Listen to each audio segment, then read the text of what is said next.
할렐루야, 사랑하고 축복합니다. 4월 22일 말씀 묵상을 나누고자 합니다. 화요일 어떻게 잘 보내셨습니까? 저는 특별히 아직 이제 이번 주까지, 오늘까지, 화요일까지, 그쵸? 지금 택배 신발 이제 거진 다 하고 5군데 정도 남아있는 상황 가운데 있습니다. 한 4, 5일 정도 계속 아이들이 집에 찾아가서 아이들을 만나고 혹은 그 집 앞에 문고리에 이제 선물을 놔두고 오는 그 과정들 가운데서도 참 새롭게 이 일들을 진행하면서 감사함들도 있었고 또 이렇게 사역하면서 하나님께서 우리 가운데 주신 은혜들을 다시 한번 바라보는 시간이었습니다. 오늘 저는 지금 이 당회실에서 이제 촬영을 하고 있습니다. 이곳에서는 아마 당회 우리 장로님들과 우리 담임 목사님께서 함께 의논하고 그 가운데서 많은 교회 정책들을 결정하는 그 장소 중에 하나라고 볼 수 있는 것 같습니다. 계속적으로 지금 교회 가운데 많은 지금 산적해 있는 문제들이 있습니다. 코로나19 사태로 인해서 우리가 계속적으로 함께 모여지지 못하는 말이야마 그럼에도 불구하고 또 많은 고민과 또 많은 생각들이 있는 그런 상황 가운데 있습니다. 계속적으로 함께 기도해 주시고 특별히 우리 담임 목사님과 당회를 위해서 더 기도해 주셔야 될 것 같습니다. 바로 그들이 바로 서야 교회에 또 바로 섬에 그 역사들이 있는 것 같습니다. 그렇기 때문에 적어도 우리가 지도자를 위해서 기도한다는 것은 참 중요한 것이라고 생각이 되었습니다. 이제 우리가 함께 볼 말씀은 에스겔서 38장 1절부터 23절까지 말씀입니다. 에스겔 38장 1절부터 23절까지의 말씀입니다. 이제 지금 마고의 왕 곡이 회복된 땅에서 이제 평화롭게 살고 있는 이스라엘 백성들을 공격하려고 세상의 나라들을 연합하는 그 모습들을 볼 수 있습니다. 그런 모든 상황들 가운데 막 연합되어진 모든 상황들 가운데서 하나님께서 어떻게 만드십니까? 그들의 모든 계략을 허사로 만드시는 것들이 오늘 전체 본문의 내용 가운데 있다고 볼 수 있습니다. 첫 번째 우리가 볼 것은요, 1절부터 6절까지 말씀입니다. 고개 군대라고 이야기하시는데요. 하나님께서 지금 마곡에 있는 로스와 메섹과 두발 왕의 왕 곧 고개계로 얼굴을 향하고 그에게 연애를 이루되고 말씀하면서 그들이 이제 어떻게 합니까? 연합을 하기 시작하는 것들에 대해서 말씀을 하고 있는 것이죠. 그들이 바로 하나님의 백성을 공격하기 위해서 연합합니다.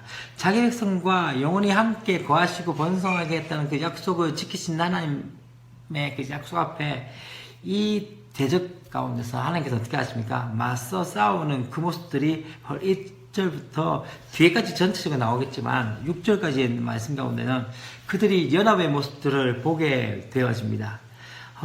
사실 그들은 뒤에 보면은 11절 말씀 보면은 이스라엘 민족들이 어떠합니까? 바로 성벽도 없고 문이나 빗장도 없고 염려 없이 평안하게 거주하는 이스라엘 백성이라고 이야기하면서 마치 아무런 무방비 상태 가운데 있지만 더 중요한 것은 무엇입니까? 그곳에 누가 있다는 것이죠. 바로 하나님께서 같이 거하시고 계신다는 것들을 말씀하고 있습니다. 어떠한 군대도 어떠한 무기도 어떠한 성벽도 하나님 한 분만으로 못한다는 것을 우리는 기억하셔야 합니다. 7절부터 이제 어떻게 되어집니까? 7절부터 그들이 이제 어떻게 전투 태세를 갖추시는지를 보일 수 있습니다. 지금 어떻게 합니까? 그들이 하나씩 준비하고 있고 예비되어져 있고 또한 그들이 하나씩 만들어가며 그 역사들을 보일 수 있습니다. 지금 사실 다시 칼에서 벗어남을 통해서 비로소 이제 평안히 거하고 있는 그 이스라엘 백성들 향해서 이 곡이라는 이 자체에서 그들이 곡의 연합군이 이들을 약탈하고자 하는 그 모습들을 보일 수 있습니다.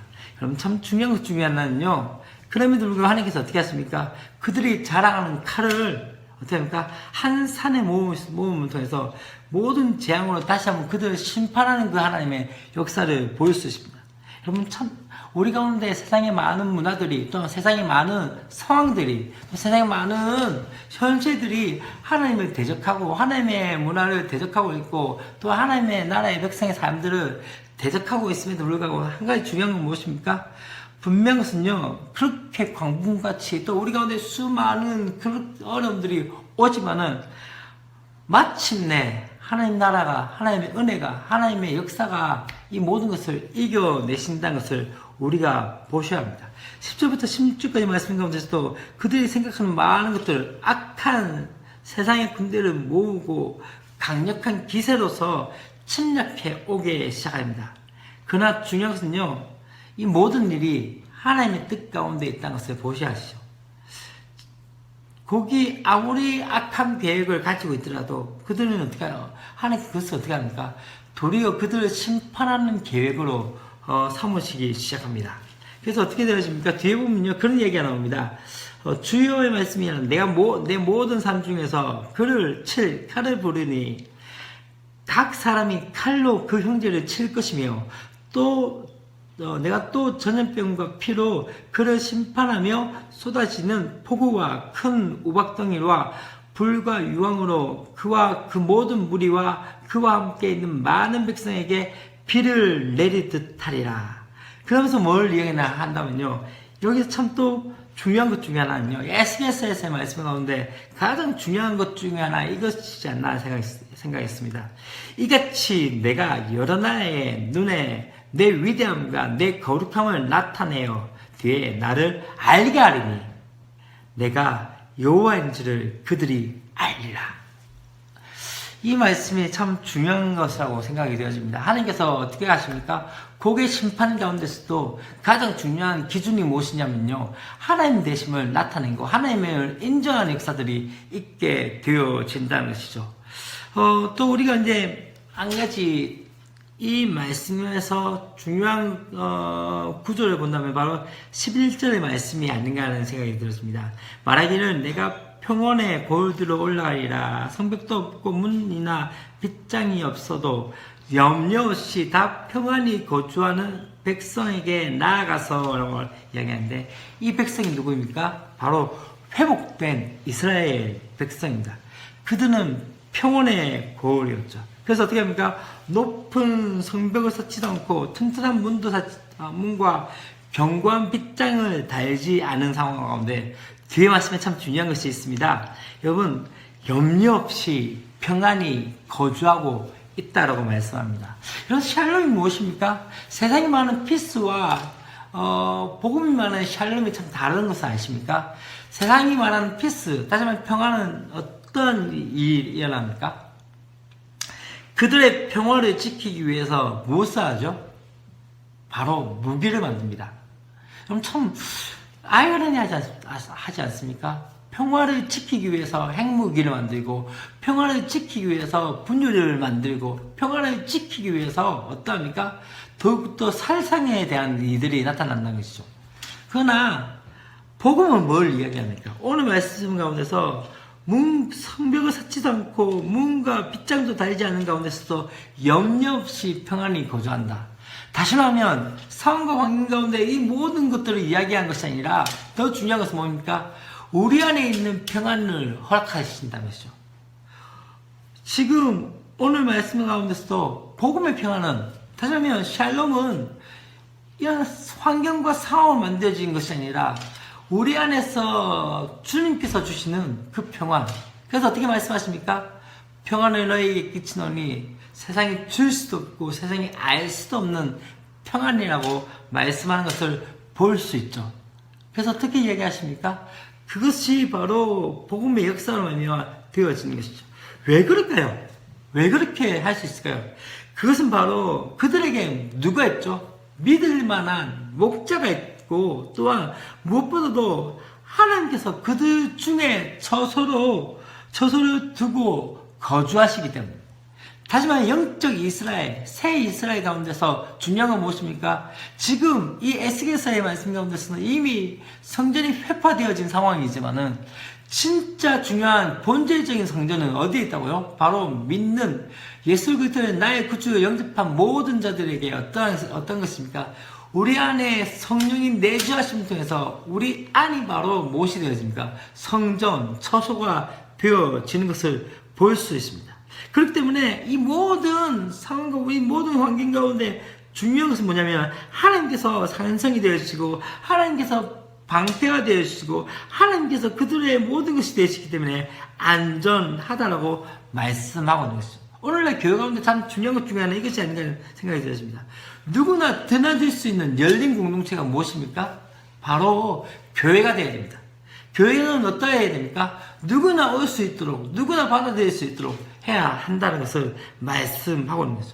때때로 우리 가운데 맞지 않는 영혼들 가운데, 때때로 우리 가운데 좀 다르게 생각하는 사람들이 올 수 있습니다. 또 한 번씩 저도 그런 생각이 있을 때가 있습니다. 뭐냐면요, 어떤 생각이 있었다면요, 때때로 우리 아이들 예배 잘 드리는데 진짜 불량배들이 와가지고 또 때때로 진짜 일진들이 와가지고 예배나 이런 것도 방해하지 않을까라는 생각이 들 때가 있습니다.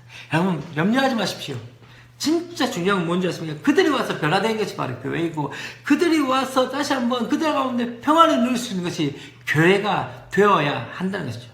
그들이 우리 가운데 흩어질 수 없다는 것이죠. 왜요? 하나님께서 우리의 방패가 되시고, 하나님께서 우리의 요새가 되시고, 하나님께서 우리의 모든 것이 되시기 때문에, 하나님께서 우리를 지켜주시기 때문에, 우리 가운데 우리 자신을 보호하기 위해서, 또 우리 자신을 어떻게 컨트롤하기 위해서 성벽을 만들거나 장벽을 만들어서 단절된 교회가 되어서는 안 됩니다.